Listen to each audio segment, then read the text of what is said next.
This is Ian Brown, frontman of the Stone Roses. Just a cursory glance through music articles from the past 30 years shows him repeatedly being referred to as King Monkey. And today I want to tell you the story of how and why Math Priest, the drummer from Dodgy, made that happen by giving a completely insane interview to the Guardian newspaper. And I will be joined in telling the story by the band themselves, Dodgy frontman Nigel Clark and Public Enemy #1 Math Priest. In 1994, Dodgy were signed, but had not yet really broken through into the mainstream. But in the first half of that year, they were recording their second album, which would include their first top 40 hit, Staying Out for the Summer. That album would be called Homegrown. They started recording at Rockfield Studios in South Wales, with Lightning Seeds frontman Ian Brodie on board as producer. And it turned out that they were there at Rockfield at the same time as the Stone Roses were there, making their second album as well. Now Dodgy, because they were massive Stone Roses fans, had enlisted the help of Paul Schroeder when they were making their first 3 EPs. He was now back working with the Roses again, and they bumped into him at Rockfield. There's 2 studios. I think we were in the barn, or the main one, and they were in the little bunker one. It's been redone recently, actually. You were in the quadrangle, they were in the coach house. That's right, yeah, thank you. I've been there about 10 times. Still can't remember. Paul Schroeder would be coming in. Come over to the studio. He had a habit of speaking in a Manchester accent, even though he's not from come over to the studio and, meet the boys. And I think I was a bit more of a fanboy than Nigel, very much so. I was a bit starstruck. Of all the guys in Dodgy, Math was probably the biggest fan of the band and was quite nervous at the prospect of meeting them. And I thought, no, I better dress up. It's the Roses, because they look dead cool. So I went into my bedroom and I changed into red jeans and a green sweatshirt. That'll do it. Like a children's entertainer and a blue hat. I could stick a rock. Like a Paraguay flag. I look ridiculous. And so Math and Nigel went down to the slightly smaller Coach House studio, which is the one Oasis used to record Morning Glory the next year. Do you remember what song or songs they were doing at the same time? Working title at the time was Huevos, because they were all big bulls in Mexican or something like that. What it went on to be, I believe, is a track called Groove Harder that was the B-side of Love Spreads. And they said, skin up, help yourself. And there was a big pile of grass on top of an Aerosmith CD. You remembering the Aerosmith CD is really funny, but I don't remember that. But then Matt started asking those questions. He started, but like mad questions, and Ian Brown looked at me already as some sort of is he always like this? He looked at me with that in his eyes and he went, is he a journalist? And I was like, no, he's just very excited to meet you. Math's nerves and excitement made him a little bit hyper and caused him to ask loads and loads of questions, which in turn made Ian Brown a bit suspicious. I was just going, so how's it going? Is it going all right? And he was just looking at me. He didn't say, is he a journalist? He would go, is he a journalist? He'd go, is he a journalist? Because he'd whisper everything. Is he a journalist? A journalist. Yeah, something like that. So and I said, no, he's not. He's a drummer in the band, and he's like really and I was like scrubbing around. I said, "Be cool, Math. Just chill out." And Rennie was there as well. Rennie was at the desk, but he didn't turn around. No, dude didn't turn around. He didn't turn around. I'm not fucking turning around. I don't care. I mean, he didn't turn around. But then I came out with a killer question of well, how is it with Geffen Records then? Yeah. And he went, Americano. And I was like, yeah, whatever. And I did the right thing. Who's this, Fidel Castro? I just basically got myself up and I went, I'm good, no good to nobody. I really need you to just get the fuck out and just leave. And Nigel's like, sort of nodding, going, I think. Wow. And that was it, really. I got stoned. You went early. I sort of stumbled back, and then yeah, that was that meeting with the Stone Roses at Rockfield, because we were only there for about 10 days. After that one encounter between the two bands, however, Dodgy ended up switching away from Rockfield because all of a sudden they lost their producer. What happened with Homegrown is that Ian Brody had to abandon producing us because his record was taken off. Jollification was happening, so he had to go and focus. I think the record company said to him, "Look, you know, you're doing all your production and that's great, but if you want this to work, you've really got to give 100% to being the Lightning Seeds," which he did. So he's very apologetic, but it was good for us in a way because it meant we ended up working with Hugh Jones, who we worked with on 2 albums, which was brilliant, you know. And so Dodgy moved to a new studio with a new producer and didn't get a second chance to sit in with the Stone Roses at Rockfield. But the connection between the two bands was far from over. Word had got back via different people that we had been in the studio with the same time as the Stone Roses. Raided the Stone Roses studio. There was pretty much a press blackout on what the Roses were up to. They were very, very paranoid what was getting out and what was being allowed out.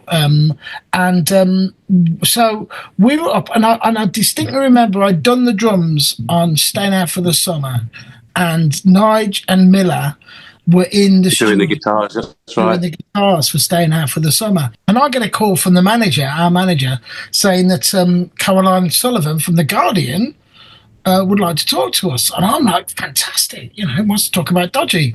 And he's like, not quite. She wants to talk about your time with the Stone Roses in Rockfield. And I'm like, totally deflated, you know. Oh, right, okay. And it turns out that the journalist that wanted to talk to them was one who had a bit of past history with Dodgy. You came into us and we were doing the guitar and stuff like that, and you said Caroline Sullivan, and I was like, oh, isn't she the journalist that really did a personal slagging off of the band in The Guardian? Do you know what I mean? Yes, he did. So beforehand, so we were like, and I said to you, you can't tell her the truth. You can't tell her the truth, Matt. So it was one of those things. So you had carte blanche then to just like go, right, I'm going to do all these because she'd written a horrible review about us, you know, in a personal way. Do you know what I mean? If I remember rightly. And it was like, oh, no. And then she only wanted to speak about the Stone Roses, not Dodgy. It was like, we're not that band, you know. And so the decision was made with the rest of the band to just make up a load of crap. So I checked with the boys in the band, and so she called back, and that's when, you know, she was, hey, Matthew, and I said... Was she American? Norwegian.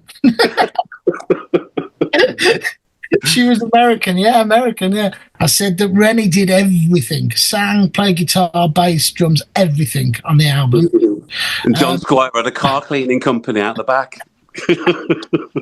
But I was checking with her the whole way through. I was saying, you can't use my name. You know, you can't do that because I'm Brad Rory. They're gonna get upset. And she goes, oh, don't worry, you know. And that's when I said, and the inspiration was I looked around on the walls, and it's that old Athena poster of a chimp smoking a spliff. And I said, yeah. I said, but the thing is, you can't call Ian. You know, he won't answer to Ian. He will only answer to King Monkey.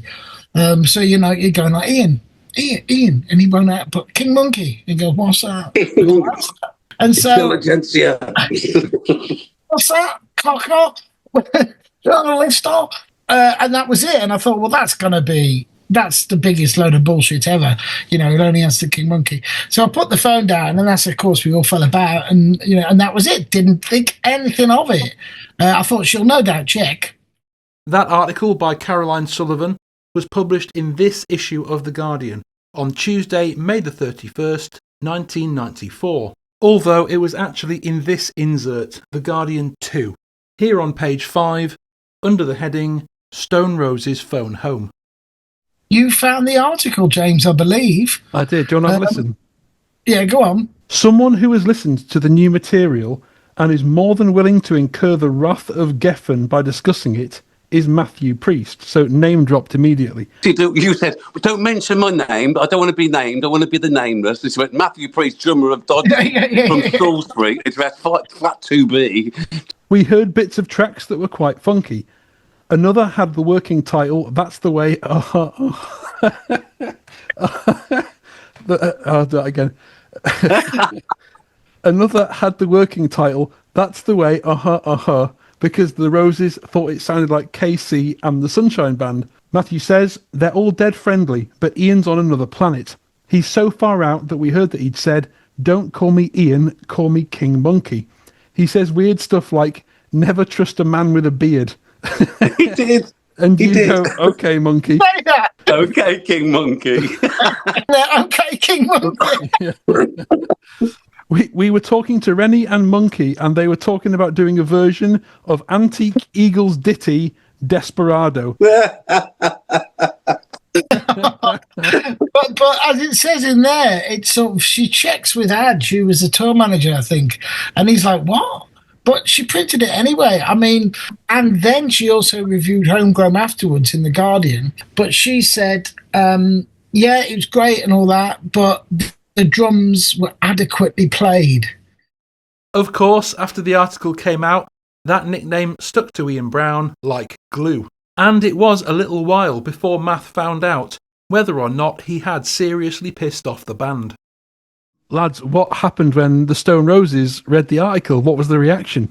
Well, all I can remember is going to see Primal Scream in Manchester. And Manny was playing with Primal Scream then. And I was stood at the bar waiting to get a drink, and suddenly I heard this Dodgy Kings on, and the sort of people parted like it was the Red Sea, and Manny comes piling up to me and gives me the biggest hug and a big smile on his face, and says it was the best thing, mate, when you did that, because we were at Rockfield, none of us were getting on, it was all taking too much time, and we all read this piece and we just fucking laid into him, and we all had a right laugh, and it really lightened the mood, and everyone just started calling him King Monkey, and everyone's calling him King Monkey, and you look at his fucking album now and it's Unfinished Monkey Business, and now all the journalists started calling him King Monkey, but it started in the band. I think all the band started calling him King Monkey because of that article, So that really reassured me, because when you're a fan, you don't want to piss off one of your favourite bands, do you? So that was reassuring to me that it had landed okay. Did they have it as a front page, sort of like with Ian Brown or something? They used it as King Monkey across the front of an enemy or something like that? The NME did in fact use the nickname extensively, as did multiple other publications, and in the end Ian Brown embraced it as well, calling his debut solo album Unfinished Monkey Business. Because he called it Unfinished Monkey Business, and they were asking him why, then it was like King Monkey, and he said, because of the kid from Dodgy, said, called me King Monkey, and that's why. He called you King Monkey, and I've stuck with it. Yeah, exactly. So that's so you kind of got the blessing from Manny when you ran into him after that, and of course, sadly, Manny is no longer with us. Yeah, that was painfully sad, really sad. It felt like it was the first one of us, really. I mean, obviously, we had people that have died along the way, but I don't know. It really kind of unified a lot of people. A lot of people loved him. We heard about his passing on probably the last day of our recording. Yeah, there were actually. It was that week, wasn't it? And I don't know. It just almost brought a real sense of into the studio. I mean, obviously we tried to keep it light. You never want to get too upset and weeping and gnashing, but we were. It brought a gravity to the last few days of the studio. So with the new album and. It does feel a bit full circle, doesn't it? It feels a bit sort of coming back to where it started to me a little bit in the style. And do you think? No, that's nice. I think that's good. I think that's unmistakably us then, if that's the case. I mean, to sum up, the vibe I got off the album was unmistakably Dodgy, and it's a full circle moment. It's like finish the circle back to where we started vibe to it, really. But if you guys could pick one song each, which is your favourite off the new album, which would it be? The one that we've just released a video for, which is It's Not the End, which we did a signing video for that was released during British National Sign Language Week. That was really special when we finished that. And the last one, it's not the Falling to Me, which is kind of an epic. So I'd like to sort of like come up with straight away and go, well, Hello Beautiful, the first single off the album. I mean, it's a great comeback with with trombones and stuff like that, and a great sentiment. So I really like that. And that's one of the things that really got me about that song was listening back to it and going, bloody hell, we've done it. And it sounds like it's got that feeling of good enough, because it could have been wrong. And we know what they sound like when you get them wrong. We all do. But to get them right, it's a real achievement. And I felt that with that song. And I felt that gave us the key to finish and get right the rest of the songs on the album. Dodgy's new album, Hello Beautiful, is out on May the 1st, 2026. I've been lucky enough to listen through an advance copy, and it is absolutely brilliant. It's coming out on Flip Flop, which is run by Mr. Britpop himself, Nick Brine, the man who was behind the desk when Oasis were recording Morning Glory. It's really nice that Nick was able to step in and take a lot of shit off us, really, and it's been brilliant, so I've really enjoyed it. Probably work with him again, you know. Oh, definitely. And he's a good guy, he's a good laugh. So he hasn't got many stories, though. He's got so many stories, my God.